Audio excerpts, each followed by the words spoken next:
हे दयालु और प्यारे परमेश्वर, हम अपने आप को पूरे तरह से समर्पित करते हैं।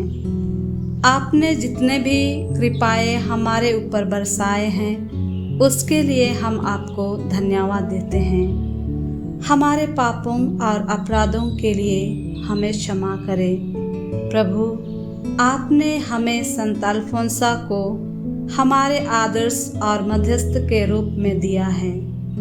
हम आपसे विनती करते हैं कि उनकी अगुवाई में आप हमें सभी शारीरिक, आध्यात्मिक बुराइयों एवं खतरों से रक्षा कर अपनी आशीष से हमें परिपूर्ण कर। यह प्रार्थना हम यीशु ख्रिस्त के सबसे पवित्र नाम के द्वारा उनकी शक्ति और पवित्र आत्मा के साथ करते हैं।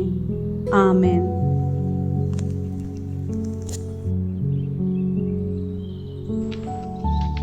धन्य है वे जो प्रभु पर भरोसा रखते हैं। भारतवर्ष के प्रथम महिला संत अल्फोंसा का जन्म केरल राज्य के कुडमलूर नामक एक छोटे से गांव में हुआ था। ईश्वर की योजना संत अल्फोंसा के लिए कुछ खास था। उसके जन्म के 3 महीने के बाद उनकी मां का स्वर्गवास हो गया। उसके बाद अन्नाकुटी की परवरिश उनकी मौसी ने किया। प्रभु ने अन्नाकुटी को अलौकिक सौंदर्य से विभूषित किया था। कई लोगों ने उसके सौंदर्य से मोहित होकर उसे अपनाना चाहा, किंतु अन्नाकुटी का दृढ़ संकल्प था कि वो अपना सौंदर्य सिर्फ प्रभु को समर्पित करे, जिसने उसे अपने हाथों से रचा है। उसने मानव की जगह प्रभु की बुलाहट को श्रेष्ठ समझा। अपना सब कुछ अपने सृष्टिकर्ता के चरणों पर समर्पित करना उसका एकमात्र उद्देश्य था। विश्वास उन बातों की स्थिर प्रतीक्षा है जिसे हम आशा करते हैं, और उन वस्तुओं के अस्तित्व के विषय में दृढ़ धारणा है जिसे हम नहीं देखते हैं। विश्वास के कारण हमारे पूर्वज ईश्वर के कृपा पात्र बने। संत अल्फोंसा का अब्बा पिता पर ऐसा ही दृढ़ विश्वास उसे अपना संपूर्ण जीवन उसके लिए समर्पित करने का साहस प्रदान किया। जब हम संत अल्फोंसा का नाम सुनते हैं, तब चाहे अनचाहे हम उसके दर्द भरी जिंदगी का जिक्र करते हैं। हम जानते हैं कि उसका संपूर्ण जीवन दुख दर्द से भरा था। उनके हर कदमों में, जीवन के हर लम्हों में कठिनाइयां थी। उनके राहों पर फूलों के सेज नहीं पर कांटे भरे पड़े थे। उसने फिर भी कभी हार नहीं मानी। उन्होंने अपने कष्टों को प्रभु का वरदान साबित कर दिखलाया। बचपन में मां के प्यार से वंचित होना किसी भी बच्चे के लिए अत्यंत कष्टमय है। मां के प्यार का भरपाई शायद ही कोई कर सकता है। यद्यपि हम सुनते हैं कि अल्फोंसा की मौसी ने उसकी परवरिश बहुत अच्छी तरह की, फिर भी शायद अल्फोंसा को पूर्ण संतुष्टि नहीं मिली होगी जैसे हर अनाथ बच्चे की होती है। किंतु जब हम उसके जीवन को गहराई से परखते हैं, तो हमें यह समझते देर न लगेगी कि अल्फोंसा का स्वर्गीय पिता से जन्म जन्म का रिश्ता था। वह बचपन से ईश भक्त थी।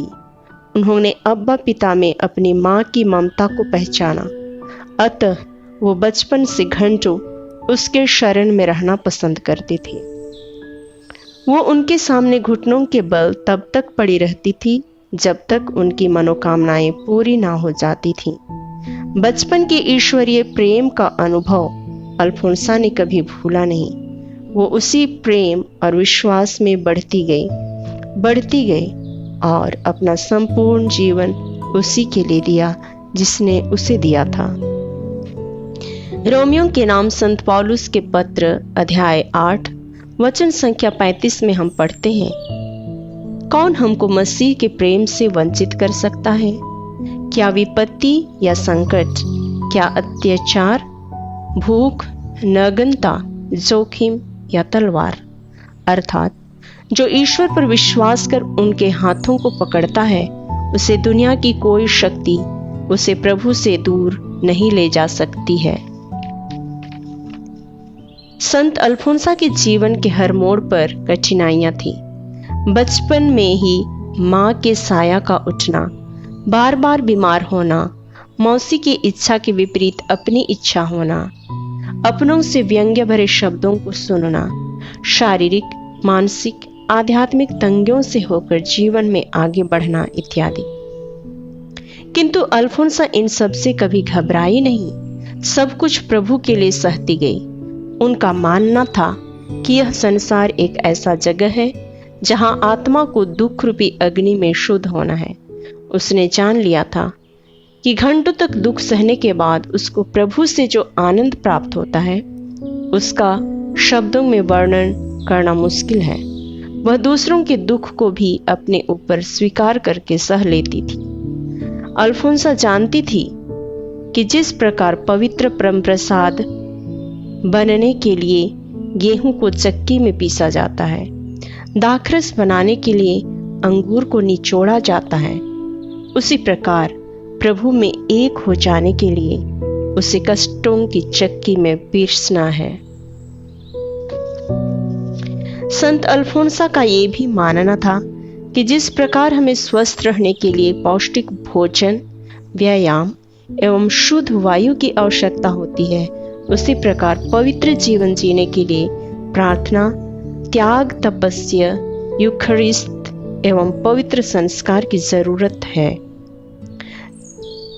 सामान्य दृष्टि से देखा जाए तो पीड़ा सहन असहनीय ही है, किंतु विश्वास की आंखों से अवलोकन करने पर मालूम हो जाएगा कि वही मुक्ति प्राप्ति का मार्ग है।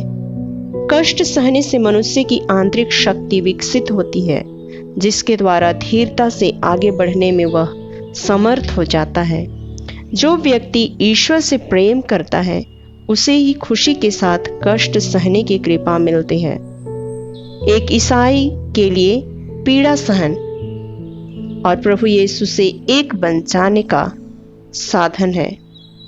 जीवन में उमड़ने वाले दुख तकलीफों को खुशी के साथ सहने से हमें पापों से दूर रहने, प्रलोभनों को जीतने तथा ईश्वर के प्रेम से भरपूर हो जाने का अवसर प्राप्त होता है। इस रहस्य को अल्फोंसा ने अच्छी तरह समझा और अपने जीवन में अमल किया। जो अपना जीवन सुरक्षित रखना चाहता है वह उसे खो देगा, और जो मेरे कारण और सुसमाचार के कारण अपना जीवन खो देता है वह उसे सुरक्षित रखेगा। जो अपने जीवन को प्यार करता है वह उसका सर्वनाश करता है, और जो इस संसार में अपने जीवन से बैर करता है वह उसे अनंत जीवन के लिए सुरक्षित रखता है। ज्ञानियों को लज्जित करने के लिए ईश्वर ने उन लोगों को चुना है जो दुनिया की दृष्टि में दुर्बल हैं। दुर्बल अल्फोंसा शक्तिशालियों को लज्जित करते हुए संतों के पद में गिनी गई। ईश्वर पर उनका विश्वास हमें एहसास दिलाता है कि ईश्वर का प्रेम आकाश के तारों एवं समुद्र के रेतों जैसे अनगिनत है, अनंत है। जब हमें दुनिया जानती नहीं है, जब हम अनाथों की तरह भटकते हैं, ठोकर खाते हैं, जब हम बीमार होते हैं, कमजोर रहते हैं, तब प्रभु का प्यार हमें संभाले रहता है, हमें शुद्ध कर पवित्र करता है और सदा के लिए अपने गोद में रख लेता है। अतः जब हम मुसीबतों से गुजरे तब विश्वास करें कि ईश्वर मेरे बहुत करीब है, मैं उनकी छाया में हूँ। यही विश्वास हमें अनंत जीवन का मुकुट प्रदान करेगा। अतः आइए हम हमारे दिन प्रतिदिन के कष्टों को प्रभु के लिए खुशी से सहर्ष स्वीकार करें और उसके राज्य का अधिकारी बने। उसके लिए ईश्वर स्वयं हमारी मदद करे और हमें अपनी आशीष दे। संत अल्फोंसा हमारी प्रेरणा की स्रोत हमारे लिए प्रार्थना करें।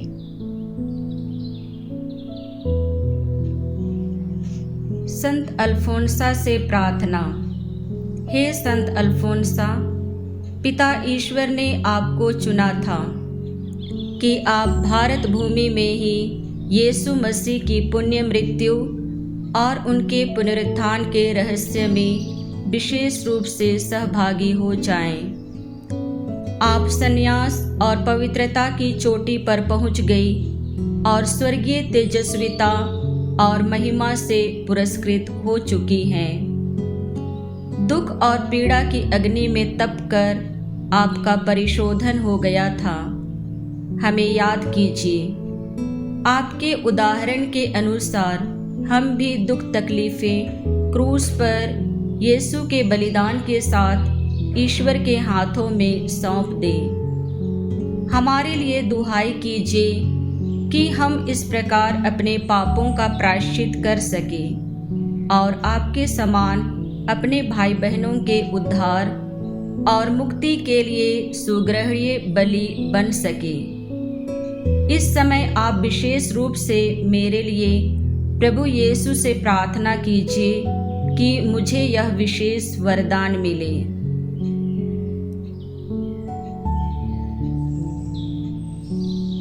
हे सर्वशक्तिमान पिता ईश्वर, हमारी प्रार्थना सुन। आमीन।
आज संतो